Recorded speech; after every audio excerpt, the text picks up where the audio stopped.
제3장. 이러므로 우리가 참다 못하여 우리만 아덴에 머물기를 좋게 생각하고 우리 형제 곧 그리스도의 복음을 전하는 하나님의 일꾼인 디모데를 보내노니, 이는 너희를 굳건하게 하고 너희 믿음에 대하여 위로하므로 아무도 이 여러 환난 중에 흔들리지 않게 하려 함이라. 우리가 이것을 위하여 세움 받은 줄을 너희가 친히 알리라. 우리가 너희와 함께 있을 때 장차 받을 환난을 너희에게 미리 말하였는데 과연 그렇게 된 것을 너희가 아느니라. 이러므로 나도 참다 못하여 너희 믿음을 알기 위하여 그를 보내었노니, 이는 혹 시험하는 자가 너희를 시험하여 우리 수고를 헛되게 할까 함이니. 오늘 우리에게 주시는 하나님의 말씀은 데살로니가 전서 3장 1절로 5절 말씀입니다. 이 장의 마지막 부분에서 바울은 다시 데살로니가에 가려고 했지만 사탄이 막아 갈 수 없었다고 말했습니다. 여기서 사탄의 방해가 정확히 어떤 일인지는 알 수 없습니다. 그런데 사도행전 17장을 보면 바울은 데살로니가에서 짧게는 약 1개월, 또 길게는 약 3개월 정도의 사역을 했는데요. 그때 유대인들의 시기로 바울을 죽이려는 자들을 피해 밤중에 그곳에서 도망하게 되었습니다. 심지어 그들은 베레아까지 바울을 뒤쫓아왔고 결국 바울은 그들을 피해 아덴으로 갈 수밖에 없었습니다.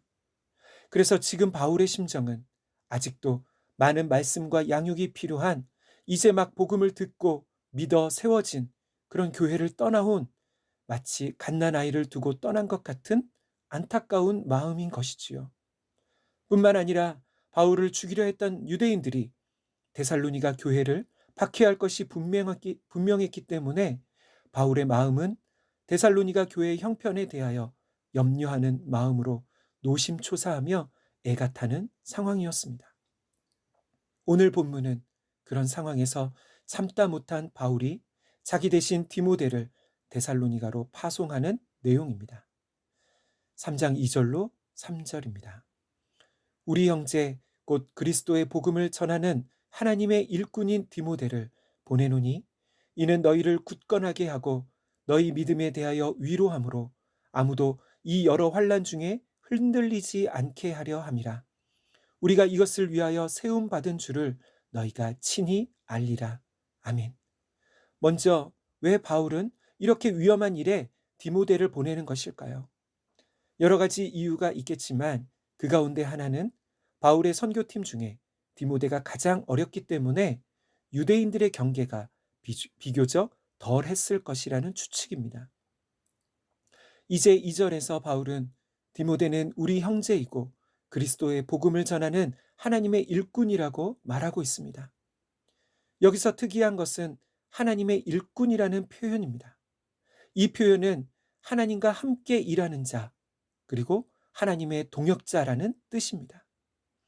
디모데는 바울과 아들 정도의 나이 차이가 나는 그런 어린 제자와 같았지만 그는 디모데에 대하여 그리스도의 복음을 전하는 자로 하나님의 동역자라고 말하고 있는 것입니다.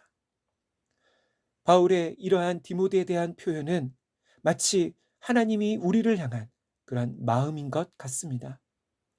저와 여러분이 하나님 앞에서 너무나 부족하고 연약한 자들임에도 불구하고 하나님은 저와 여러분들을 이 세상을 향해 그분의 말씀과 복음을 전하는 일을 맡겨주시고 위임해 주신 그분의 동역자로 여겨주신다는 것이지요.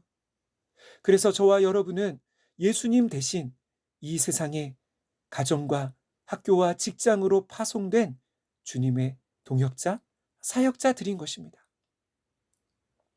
이어서 디모데를 보내는 세 가지 이유가 나옵니다. 첫 번째는 이는 너희를 굳건하게 하고, 둘째는 너희 믿음에 대하여 위로함으로, 마지막으로 아무도 이 여러 환난 중에 흔들리지 않도록 하기 위함이라는 것입니다. 그리고 이것이 바울과 그의 모든 동역자들이 사역자로 세워진 이유와 목적이었습니다. 마찬가지로 이 일은 오늘날 교회와 모든 사역자들이 세워진 이유이기도 한 것이지요.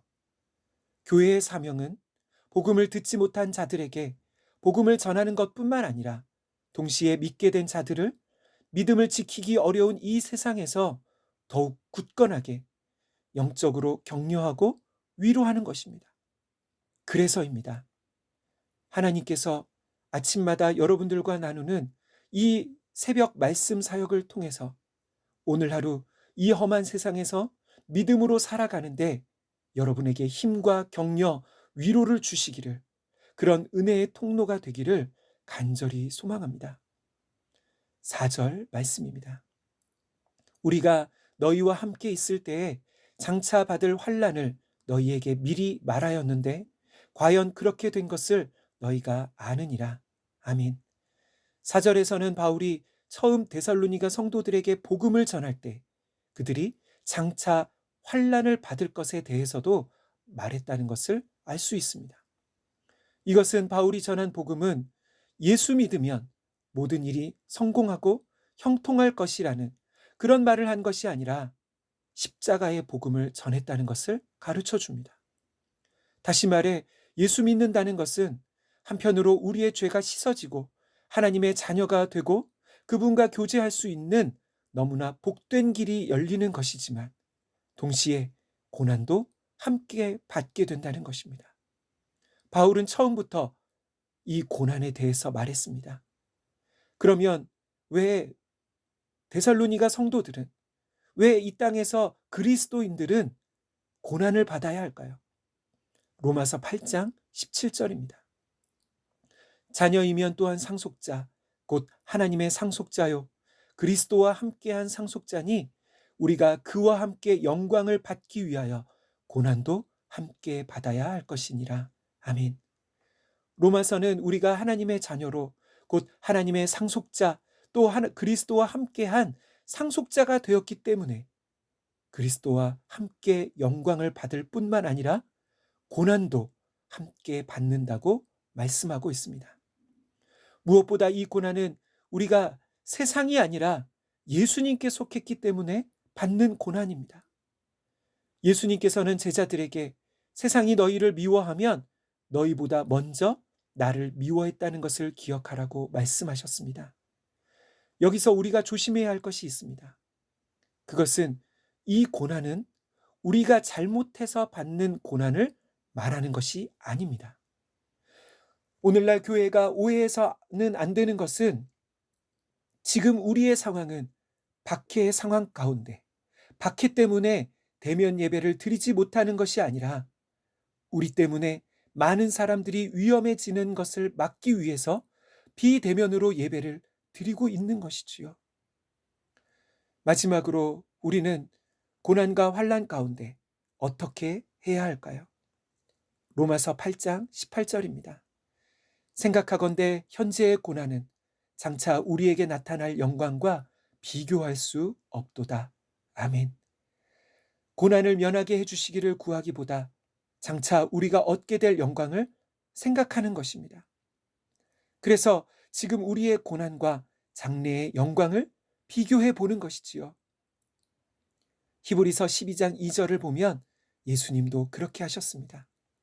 그는 그 앞에 있는 기쁨을 위하여 십자가를 참으사 부끄러움을 개의치 아니하시더니. 아멘. 사랑이 많으신 하나님 아버지, 주님을 믿지만 여전히 연약하고 부족한 우리를 주님의 동역자와 같이 여겨주심에 감사드립니다. 이 시간 코로나로 어려운 우리 주변의 교회들과 선교지의 수많은 주님의 백성들, 성도들을 기억해 주옵소서. 우리도 바울과 디모데처럼 우리 주변의 믿음이 연약한 자들을 굳건하게 하고 위로하며 붙들어주는 자들로 세워 주옵소서. 현재의 고난은 장래의 영광과 비교할 수 없음을 생각하며 우리에게 닥친 여러 환난을 이기게 하옵소서.